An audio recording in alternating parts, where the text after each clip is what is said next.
All right, guys, welcome back to the channel. Today, we're going to talk about what's the difference between an array and array list. As you can see, I have my little dog with me, Lily, today.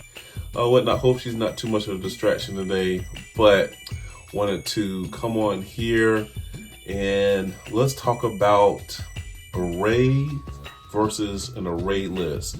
When you would use them, why you would use them, and what's the key differences between both of them. All right, let's get into it. All right, so what are the key differences of an array? First and foremost, an array is fixed size.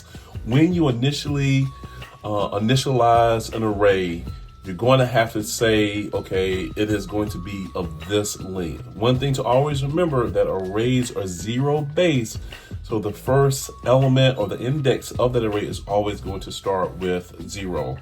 They are also strongly typed, meaning that when you create an array, so say you create an array of type int, that means that every piece of data that is stored or added to that array has to be of type int.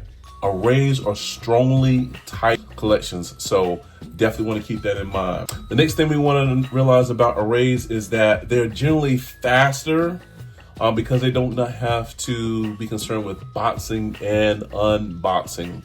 Okay, as far as boxing and unboxing, we'll talk about a little bit more once we actually start talking about the array list. All right, so let's talk about the array list. How does it differ from the array? All right, first and foremost, an array list, they are dynamic. That means that they can grow or shrink as needed, depending on the needs of your program. They are weakly typed, meaning that they can have different objects within them of different types. You can have integer type data in there. You can have string data in there. You can have various types of data. Why is that the case? This is the case because when you add data to an array list, when it gets stored inside the array list, it gets stored as an object. This is due to boxing and unboxing. So what is boxing?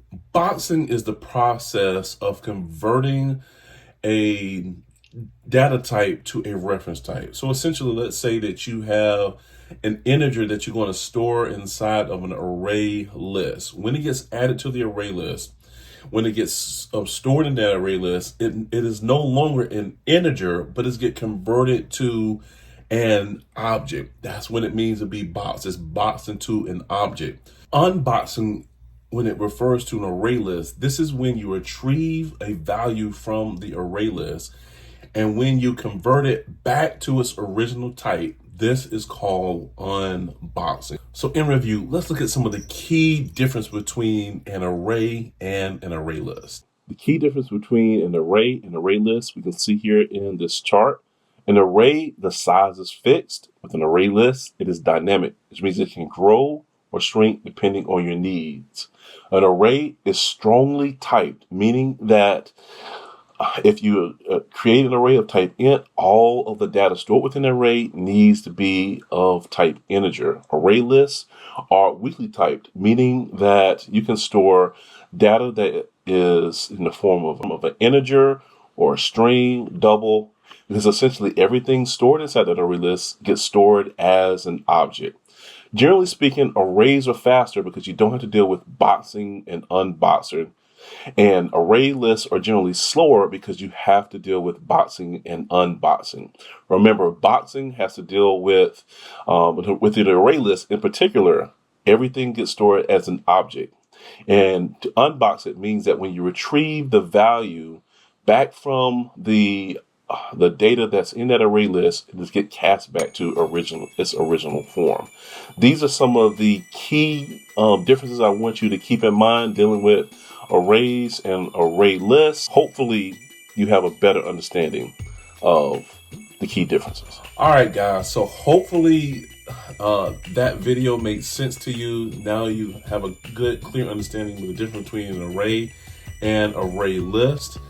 And I'm very interested to know and interested to see how you have used, or how do you plan to use either an array or an array list in your personal projects, or how you will use them with some of the projects you're working on, even on your 9 to 5. So leave something in the comments, and looking forward to interacting with you for the many days, years to come. All right, take care. Blessings.